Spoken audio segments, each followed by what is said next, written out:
आज के इस वीडियो के अंतर्गत देखिए, आज हम क्लास 9th का वार्षिक परीक्षा के लिए विषय संस्कृत का सेट 1 कंप्लीट करेंगे। इस तरह के आपको मैं 3 सेट पेपर और दूंगी वार्षिक परीक्षा की अच्छे से तैयारी करवाने के लिए। और आप सभी यदि इस बार 75 में से 75 नंबर लेकर आना चाहते हैं तो देखिए ये टारगेट आपका ज़रूर पूरा होगा और इस साल आप 90 पार ज़रूर करेंगे, क्योंकि मैं आपको इस चैनल के ऊपर हर एक सब्जेक्ट के इस तरह के आपको 4 सेट पेपर दूंगी विथ पीडीएफ और विथ सॉल्यूशन। ठीक है, तो विथ पीडीएफ के लिए आप सभी डिस्क्रिप्शन में नंबर दिए हैं, आप उन नंबर से कॉन्टेक्ट कर लीजिए, आपको पूरी जानकारी मिल जाएगी। तो चलिए बढ़ते हैं प्रश्नों की ओर, अच्छे से प्रश्नों को कंप्लीट करते हैं।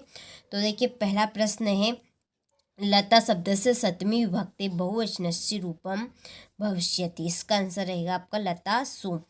दूसरा है, भानु शब्द से चतुर्थ विभक्ति रूपम किम। इसका आंसर भान्वे। तीसरा है, अधोलिखितेषु अव्ययम पदम नास्ति। इसका आंसर अत्र। और आपका घ नंबर वाला है, बालक शब्द से पश्चिमी विभक्ति रूपम अस्ति। इसका आंसर रहेगा बालकात।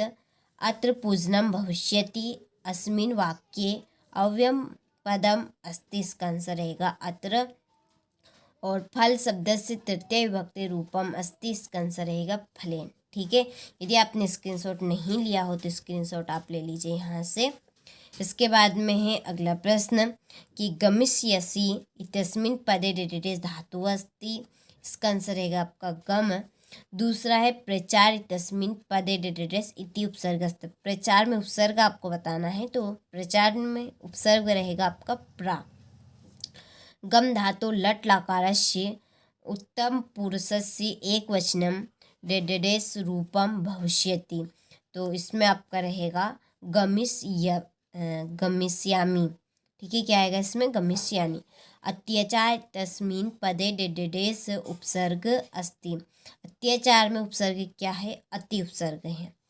लट लकारस्य उदाहरणम डेडेडेस अस्ति। लट लकार में उदाहरण क्या है? पठति है। गमिष्यति इति पदे डेडेडेस लकार अस्ति। तो इसमें लकार है आपका लट लकार। ठीक है, चलिए तो स्क्रीनशॉट आप ले लीजिए, ये आपके रिक्त स्थान हो चुके हैं। इसके बाद में रहेगी जोड़ी। तो देखिए आपकी 2 जोड़ी इधर है, यहाँ पर मैं नंबर डाल दिए हैं, और बाकी की जोड़ी आपकी उधर है, तो यहाँ पर मैं आपको अच्छे से समझा नहीं पाऊँगी, तो स्क्रीनशॉट लेकर आप अच्छे से कंप्लीट कर लीजिएगा। ठीक है, ये आपकी बाकी की जोड़ी है। ठीक है, तो देखिए एक वाक्य यानी एक पदेन उत्तरम, एक वाक्य में उत्तर है ये, सूर्यास्त तस्य विलोम पदम भवति। इसका आंसर रहेगा आपका सूर्योदय। दूसरा है, सूर्य तस्य पर्याय पदम अस्ति। इसका आंसर रहेगा आदित्य। शिव तस्य पर्याय पदम अस्ति महेश। प्रतिबालक इतन्यो पदयो विशेषणम पदम किम प्रीति। ठीक है, इसका आएगा आपका प्रति।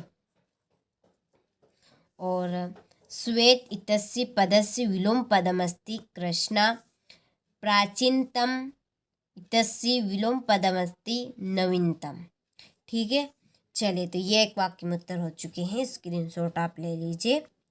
फिर है हमारा अगला प्रश्न, शुद्ध और अशुद्ध यानी कि आम और ना।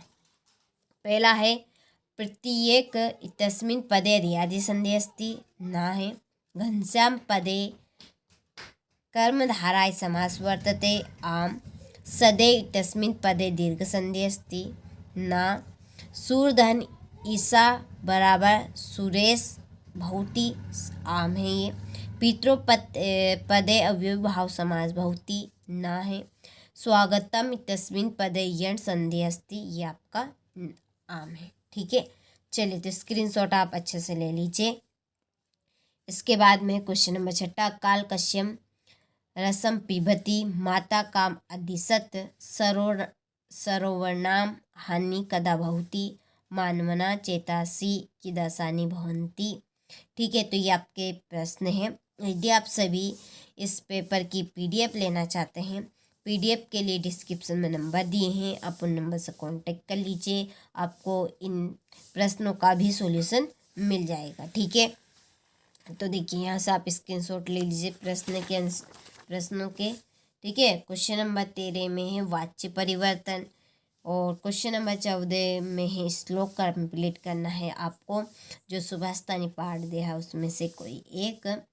15वें प्रश्न में अशुद्धि कारक वाक्य दिए हैं जिनको शुद्धि करने हैं। क्वेश्चन नंबर 16 में है रिक्त स्थान। फिर से यहाँ पर मैं नंबर डाल दी है कि कौन से रिक्त स्थान में आपका कौन सा रिक्त स्थान भराएगा, तो स्क्रीनशॉट आप ले लीजिए। 17वें प्रश्न में कथा क्रम संयोजन है, यानी कि संयोजन क्रम आपका रहेगा। क्वेश्चन नंबर 18 में है ठीक है गद्यांश, ये और ये उसके प्रश्न रहे और ये उसका अथवा रहा। ठीक है, आपको अथवा भी दिया जाएगा, यदि आपको ऊपर का इसका प्रश्न नहीं आता है तो आप इसका अथवा कर सकते हैं। और क्वेश्चन नंबर 19 में है पद्यांश। ठीक है, कुछ उसी तरह का गद्यांश वाला ये आपका पद्यांश है। और 20वें प्रश्न में नाटकी वाला जो है, ठीक है, नाटकी वाले जो आपके चैप्टर है उसमें से दिया है। चलिए फिर है क्वेश्चन नंबर 21, इसमें अपठित गद्यांश दिया है। देखिए संस्कृत में पास होना बहुत ही सिंपल है, आप वैसे ही पास हो जाएंगे। ठीक है, चलिए इसके बाद में है क्वेश्चन नंबर 22 में एक अवकाश देना आपका प्रार्थना पत्र की संस्कृत में। और क्वेश्चन नंबर 23 में है निबंध।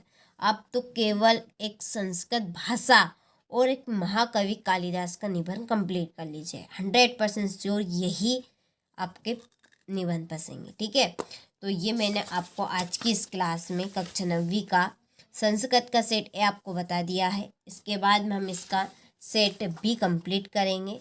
देखिए पेपर का यदि आपको PDF चाहिए तो डिस्क्रिप्शन में नंबर दिए, मैं आपको 2 से 3 बार कह चुकी हूँ।